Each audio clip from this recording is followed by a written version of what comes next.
Kamu itu anak kecil, San. Nggak usah sok tahu soal urusan orang tua.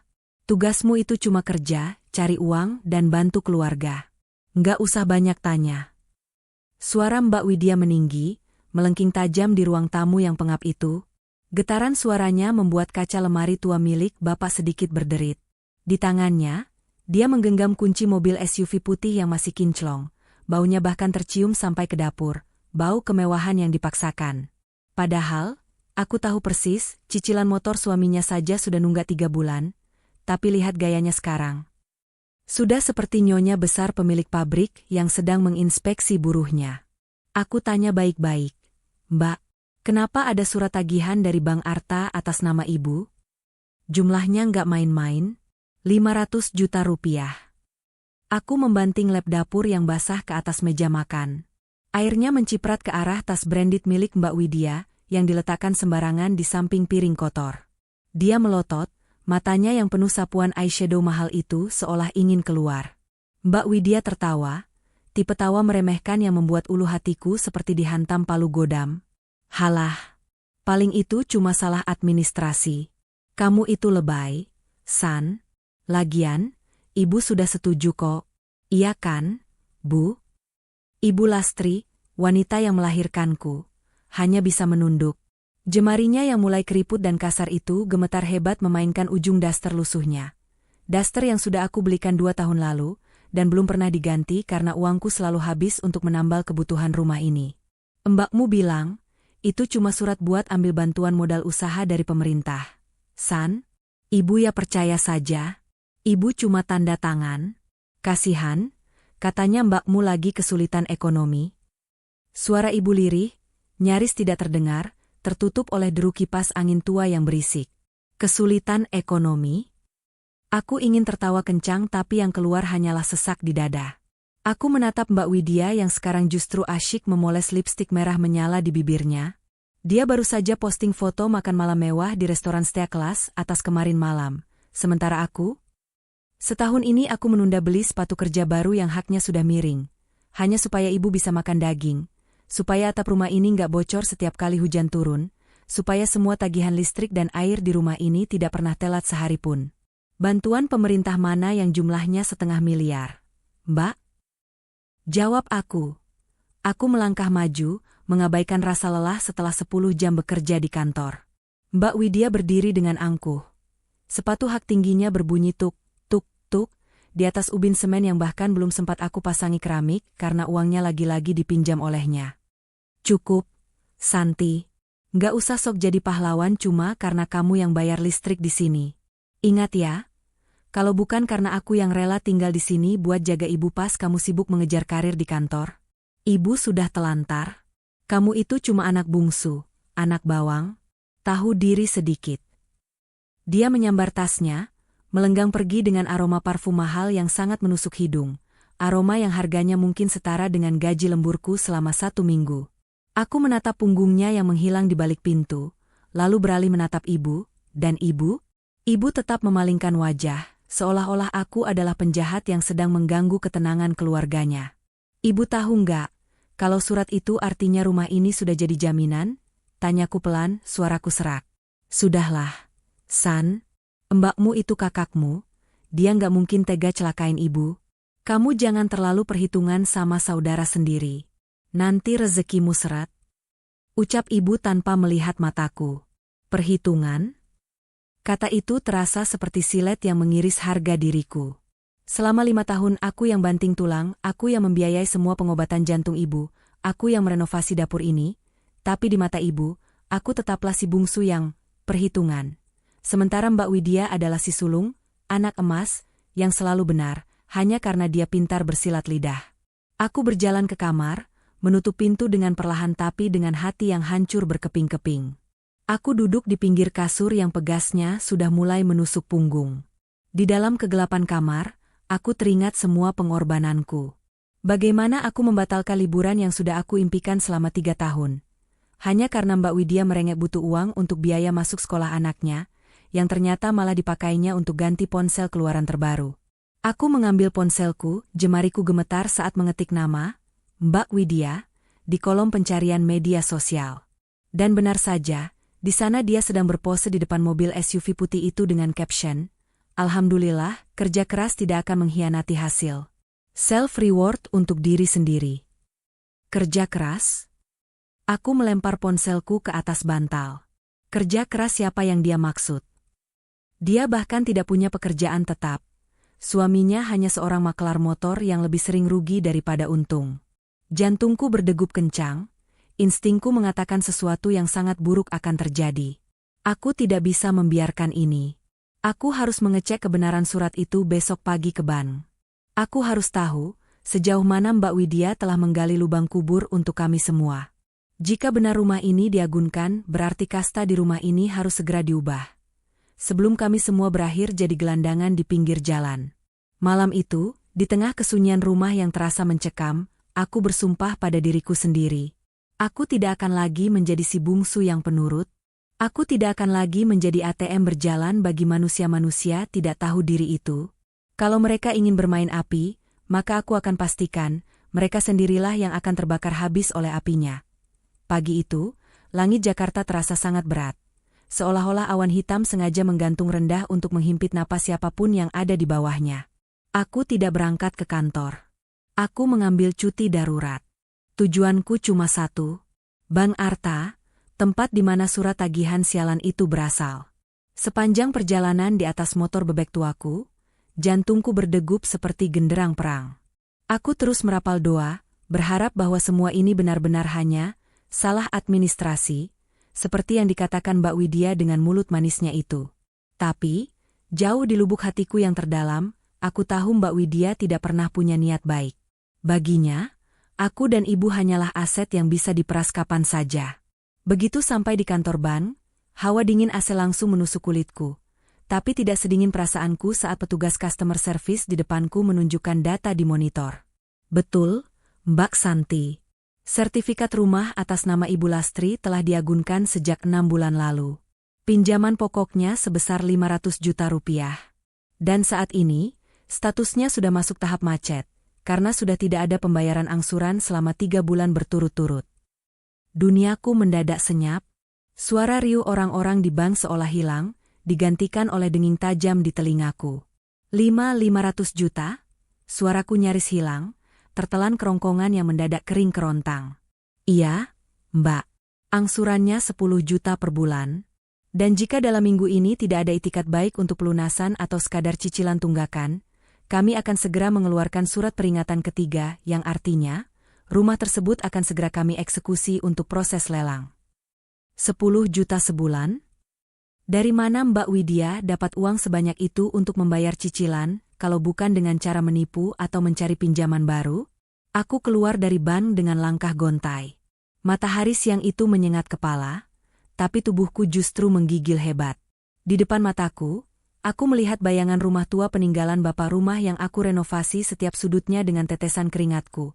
Rumah tempat ibu tidur dengan tenang setiap malam kini berada di ujung tanduk. Dan pelakunya? Anak emas yang selalu dipuja-puja ibu sebagai kakak yang sukses. Aku langsung memacu motor menuju rumah kontrakan Mbak Widya. Aku tidak akan pulang ke rumah ibu. Aku tidak ingin ibu melihatku meledak. Aku ingin menghancurkan Mbak Widya di tempatnya sendiri. Begitu sampai, aku melihat mobil SUV putih itu terparkir gagah di depan rumah kontrakannya yang sebenarnya sudah nunggak bayar 3 bulan. Aku menggedor pintunya seperti orang kesetanan.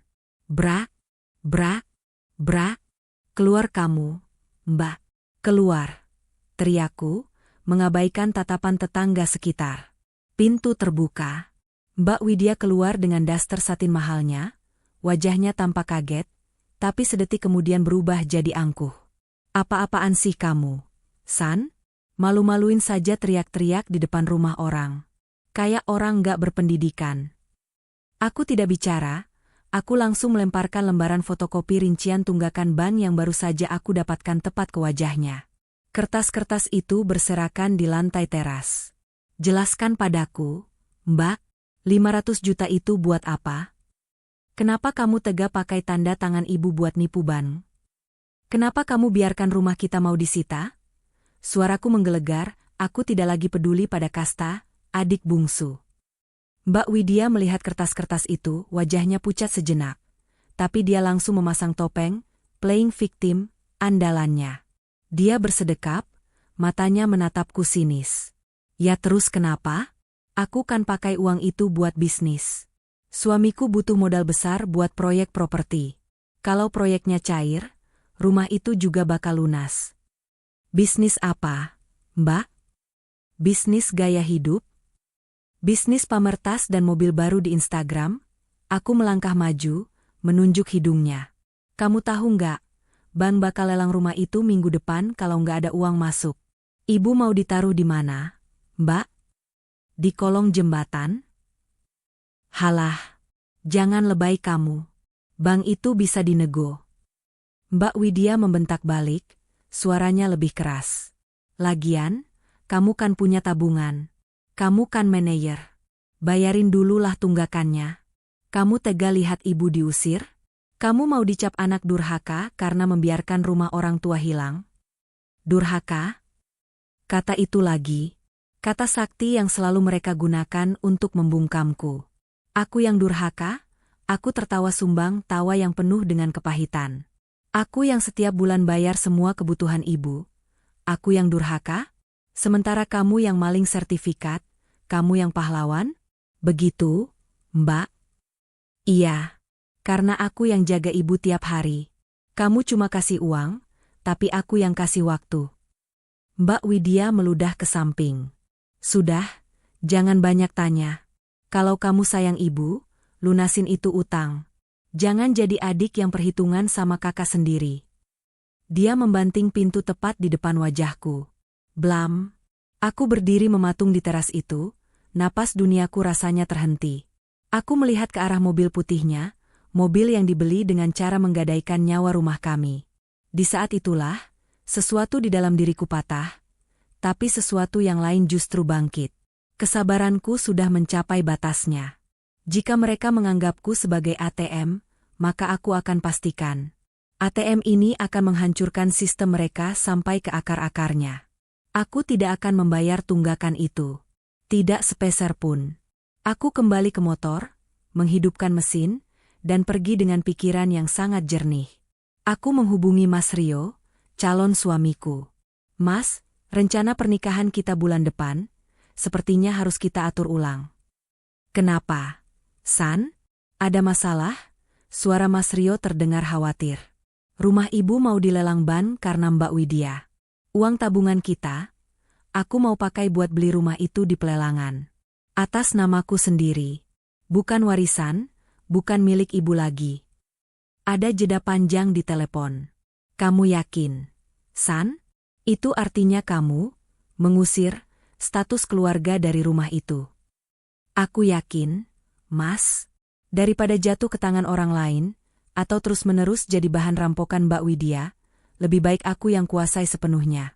Aku akan pastikan anak emas itu tidak punya 1 senti pun tanah untuk berpijak lagi. Malam itu, aku pulang ke rumah dengan wajah tenang.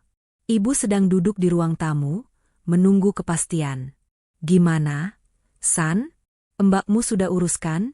Tanya ibu penuh harap. Aku tersenyum, senyum yang tidak sampai ke mata. Sudah, Bu. Semua sudah beres. Ibu nggak usah khawatir lagi. Ibu tidur saja yang nyenyak, karena mulai besok semuanya akan berubah. Ibu tampak lega, dia kembali ke kamarnya dengan senyum yang membuat hatiku sedikit perih. Maafkan Vina, Bu. Vina harus melakukan ini. Vina harus menjadi jahat, demi menyelamatkan sisa-sisa hidup kita dari benalu yang ibu pelihara sendiri.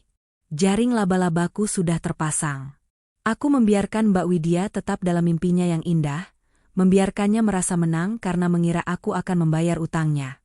Padahal di balik layar, aku sedang menunggu ban mengetok palu lelang, untuk menghapus nama Mbak Widya dari sejarah rumah ini, selamanya. Hari-hari berikutnya berlalu dengan ketenangan yang mematikan, seperti permukaan air yang diam sebelum badai besar menghantam karang. Aku berangkat kantor seperti biasa, menyapa ibu dengan senyum seperti biasa. Bahkan aku tidak membalas satupun pesan WhatsApp dari Mbak Widya yang isinya terus-menerus menagih. San, sudah dibayar belum tunggakannya? Cepat ya, Mbak nggak mau dikejar-kejar orang bank lagi. Dia pikir, Aku adalah pelayan pribadinya. Dia pikir, tabungan yang aku kumpulkan dengan darah dan air mata selama 5 tahun bekerja lembur hingga tengah malam itu, adalah dana darurat untuk menutupi gaya hidupnya yang busuk. Aku sengaja diam. Aku membiarkan waktu terus berjalan, hingga melewati batas surat peringatan ketiga dari bank. Aku tahu, Mbak Widya tidak akan pernah sanggup membayar 500 juta rupiah itu. Jangankan pokoknya, bunganya saja dia harus memutar otak untuk menipu orang lain. 1 minggu kemudian bom itu akhirnya meledak. Aku sedang di kantor saat ibu menelepon dengan suara histeris. Santi. Tolong, nak. Ada orang-orang berseragam di depan rumah. Mereka pasang papan pengumuman besar di pagar kita. Katanya rumah ini dalam pengawasan bank dan akan dilelang. Aku menarik napas panjang, memejamkan mata sejenak. Ibu tenang ya. Santi segera pulang. Begitu aku sampai di depan rumah, papan kuning mencolok itu sudah bertengger angku di pagar besi yang dulu aku ket sendiri. Tanah dan bangunan ini akan dilelang. Beberapa tetangga berdiri di kejauhan, berbisik-bisik sambil menunjuk ke arah rumah kami. Malu? Jangan ditanya. Tapi rasa malu ini adalah harga yang harus aku bayar untuk meruntuhkan kasta, anak emas, itu. Tak lama kemudian, mobil SUV putih itu mengerem mendadak di depan rumah. Mbak Widya keluar dengan wajah panik yang luar biasa. Maskaranya luntur, tidak ada lagi keangkuhan di wajahnya. Santi. Apa-apaan ini? Dia berteriak sambil menunjuk papan lelang itu. Kenapa belum kamu bayar? Kamu sengaja ya mau mempermalukan Mbak? Kamu mau ibu gelandangan? Aku turun dari motor dengan gerakan yang sangat tenang, melepaskan helm, dan menatapnya lurus-lurus. Uangnya nggak ada, Mbak. Tabunganku nggak cukup buat bayar utangmu yang segunung itu. Bohong. Mbak Widya menjerit. Suaranya pecah di tengah kerumunan tetangga.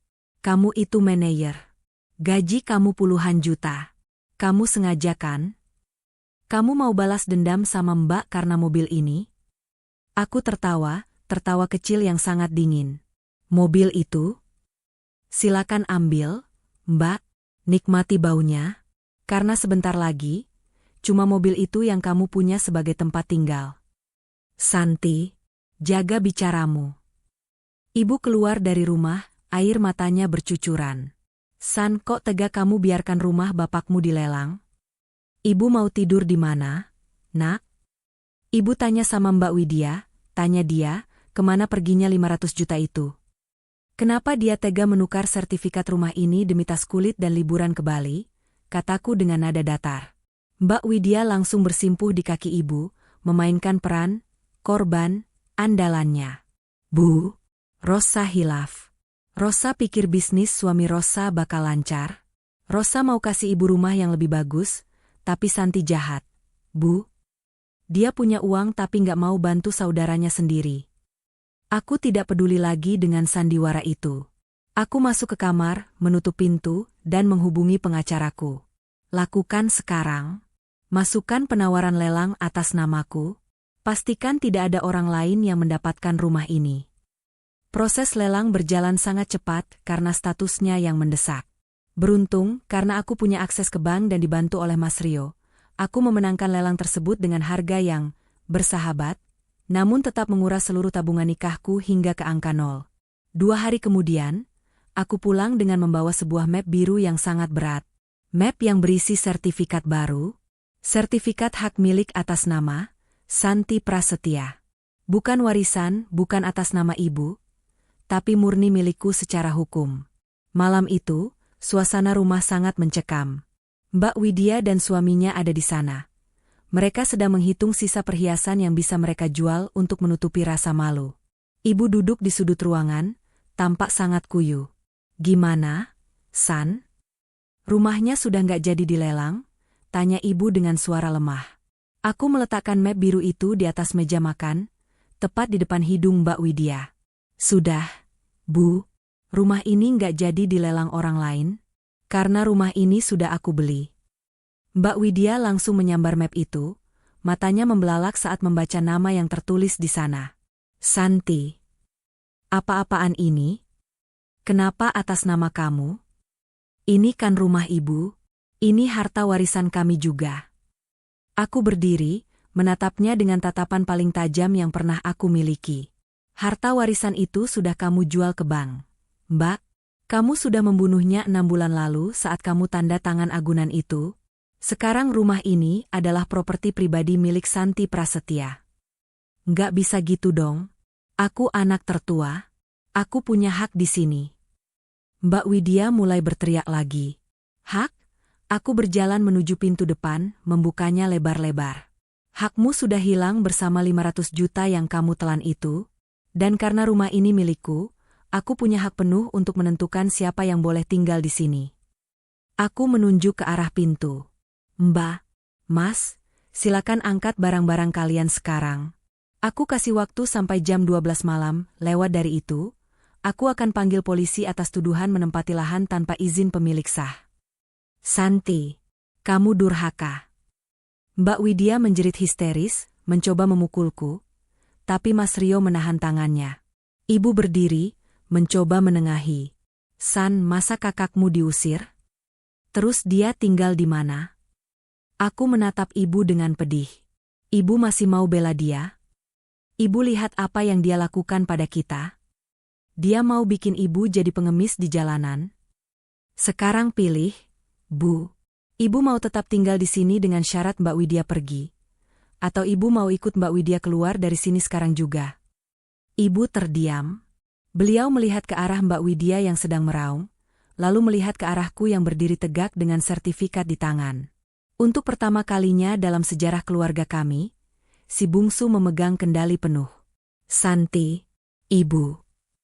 Ibu tertunduk, tangisnya pecah, tapi beliau tidak beranjak dari kursinya. Itu adalah tanda. Ibu memilih kenyamanan yang aku berikan, daripada penderitaan yang ditawarkan anak emasnya. Mbak Widya menatap kami berdua dengan kebencian yang mendalam. Oke. Aku pergi. Tapi jangan harap kamu bakal tenang. San, kamu sudah buang kakakmu sendiri demi tanah ini. Kamu bakal kualat.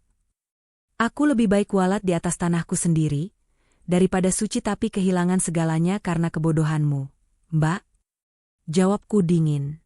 Malam itu, di bawah guyuran hujan gerimis, aku menyaksikan truk ekspedisi mengangkut sisa-sisa kemewahan palsu Mbak Widya keluar dari gerbang rumahku.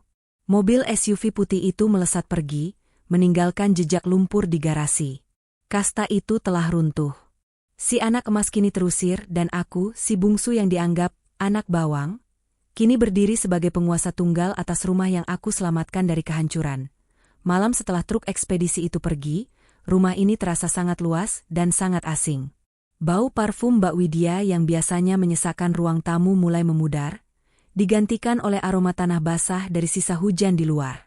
Ibu masih duduk di kursi goyangnya, matanya kosong menatap lantai yang ubinnya sudah retak-retak. Aku tahu, hati ibu hancur. Bukan karena rumah ini hilang, tapi karena pilar kebanggaannya, si anak emas itu, baru saja aku runtuhkan dengan tanganku sendiri. Ibu, makan dulu ya. Santi sudah pesankan sup hangat. Ucapku sambil menyentuh bahunya lembut. Ibu tidak menoleh. Suaranya serak, nyaris tenggelam dalam kesunyian. Kamu benar-benar tega, San. Dia itu kakakmu satu-satunya. Darah dagingmu. Aku menarik napas panjang, mencoba menahan rasa nyeri di dadaku. Darah daging yang hampir bikin kita tidur di kolong jembatan, Bu. Darah daging yang gak peduli kalau ibu besok mati, karena gak bisa beli obat jantung gara-gara uangnya habis buat bayar cicilan mobil. Apa itu yang ibu sebut keluarga? Ibu diam. Beliau tidak punya jawaban lagi. Kasta, anak penurut, yang selama ini aku jalani memang sudah mati. Sekarang, aku adalah penguasa di rumah ini, dan itu adalah beban yang sangat berat. 3 bulan berlalu sejak pengusiran itu. Hidupku perlahan mulai tertata.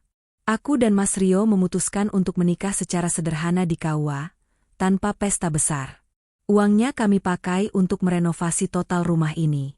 Aku mengganti ubin semen itu dengan granit, mengecat ulang dinding dengan warna yang lebih cerah, dan yang paling penting, aku mengganti gembok pagar dengan sistem digital yang hanya bisa dibuka dengan sidik jariku, Mas Rio, dan Ibu. Tapi, di sisi lain kota, Badai belum berhenti menghantam Mbak Widya.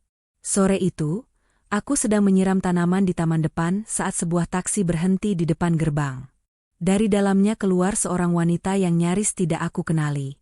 Bajunya kusam, rambutnya acak-adapan, dan tidak ada lagi tas bermerek di lengannya.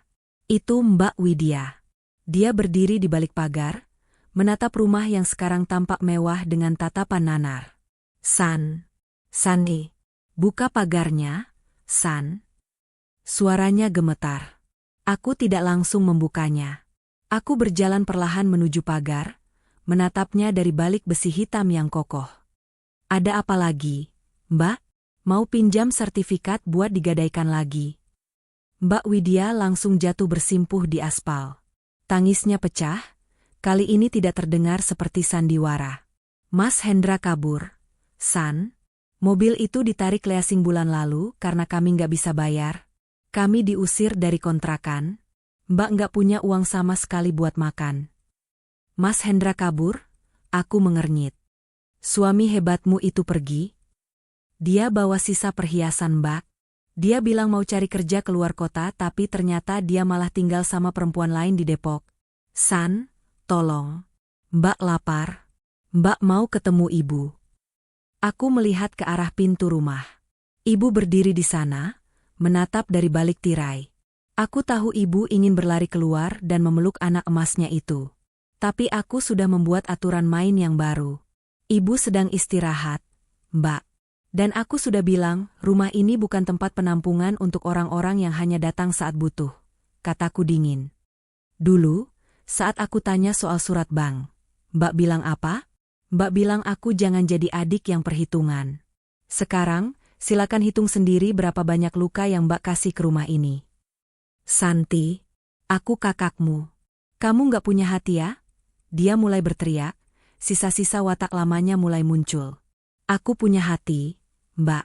Makanya aku nggak laporin kamu ke polisi atas pemalsuan tanda tangan ibu. Itu adalah bentuk terakhir dari hati yang aku punya buat kamu. Aku mengeluarkan dompet, mengambil selembar uang 100.000 rupiah, dan menyelipkannya di celah pagar. Ambil ini. Pakai buat makan dan cari kos-kosan harian. Jangan balik lagi ke sini. Karena setiap kali aku lihat muka Mbak, aku diingatkan betapa murahnya harga diri kakakku sendiri. Mbak Widya mengambil uang itu dengan tangan gemetar. Dia menatapku dengan kebencian, tapi juga ketakutan. Dia akhirnya sadar, kasta di antara kami sudah terputus. Aku bukan lagi ATM-nya. Aku adalah pemilik sah hidupku sendiri. 1 tahun kemudian, rumah ini telah berubah total. Tidak ada lagi kebocoran, tidak ada lagi tagihan yang menumpuk. Ibu sudah mulai terbiasa dengan kehadiranku yang dominan. Beliau sekarang lebih banyak menghabiskan waktu dengan berkebun dan mengaji, tanpa ada gangguan dari Mbak Widya yang biasanya datang hanya untuk memalak. Kabar terakhir yang kudengar, Mbak Widya bekerja sebagai buruh cuci di perumahan pinggiran. Hidupnya hancur karena utang pinjol yang dia ambil untuk menutupi gaya hidupnya dulu. Karma tidak pernah salah alamat. Dia yang dulu menghina, kasta bawah, kini justru menjadi bagian dari kasta itu. Suatu malam, saat aku duduk di teras bersama Mas Rio sambil menyesap teh, aku melihat ibu keluar membawa sepiring pisang goreng. Beliau duduk di sampingku, lalu menggenggam tanganku. San, ibu minta maaf ya, ucapnya lirih. Minta maaf buat apa, Bu? Ibu dulu terlalu buta sama mbakmu. Ibu pikir dia yang paling sayang ibu karena dia pintar bicara. Ternyata, anak yang paling berisik itu belum tentu yang paling tulus. Makasih ya, sudah selamatkan rumah Bapak. Aku tersenyum, kali ini senyumku sampai ke mata. Inilah kemenangan yang sesungguhnya. Bukan karena aku punya sertifikat rumah, bukan karena aku berhasil mengusir Mbak Widya. Tapi karena aku berhasil mendapatkan kembali pengakuan dan kasih sayang ibu yang selama ini dicuri oleh si anak emas. Kasta di keluarga kami kini sudah pulih. Bukan lagi soal siapa yang lahir duluan, tapi soal siapa yang paling mampu menjaga amanah. Aku, si bungsu yang dulu dianggap anak bawang, kini berdiri tegak sebagai pilar utama keluarga. Dan di bawah atap ini, tidak akan ada lagi tempat untuk parasit.